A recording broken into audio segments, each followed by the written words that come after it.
I arrived in Papua New Guinea in search of unique cacao. At Scharfenberger, we came upon a sample from the Markham Valley, and we were astonished by the complexity of the flavor. It was an explosion of red fruit, raisins, with subtler hints of vanilla and pipe tobacco. We knew we had to make a bar out of it, but I wanted to find out what made this cacao so unique. We were headed to Markham Farm, one of the largest cacao plantations in Papua New Guinea, and home to some of the best cacao in the world, at least in my opinion.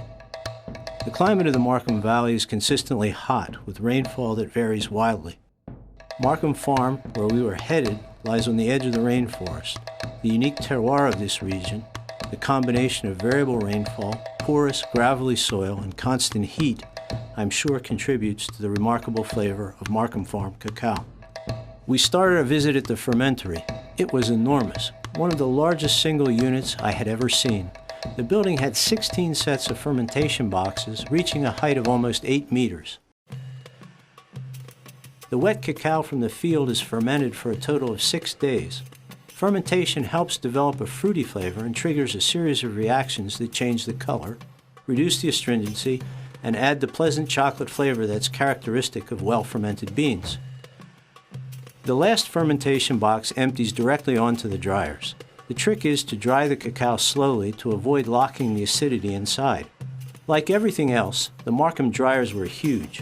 As it dries, the cacao needs to be turned and mixed, and the Markham crew did this by hand with wooden rakes especially designed not to damage the beans. The plantation was planted with tall coconuts spaced 10 meters apart with cacao trees underneath.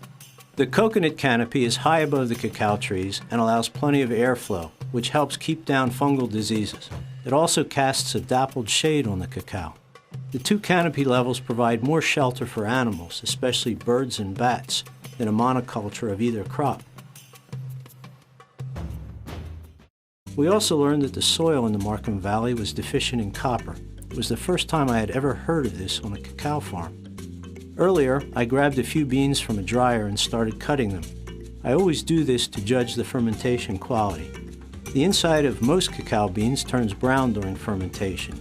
I look for 85 to 95% fermented or brown beans. This tells me the lot has been well fermented, but not over fermented. I was astonished to find that 25% of the beans were white inside. That means the beans came from a hybrid cacao tree with a high percentage of Criollo ancestry.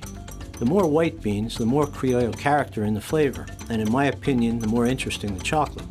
25% of white beans in a small sample was remarkable. It gave me a shiver of excitement to think what we could do with it. Leaving the Markham Valley, it was suddenly obvious why the cacao tasted so good. It had the triple crown: great genetics, careful post-harvest handling, and a unique terroir. And the copper deficiency in the soil? Although a strain on the trees, it had a positive influence on the flavor of the beans. Now I had a complete picture of the wonderful bean and the confidence to turn our chocolate makers loose with all their creativity to make a wonderful dark chocolate. Markham Valley. Try it and enjoy.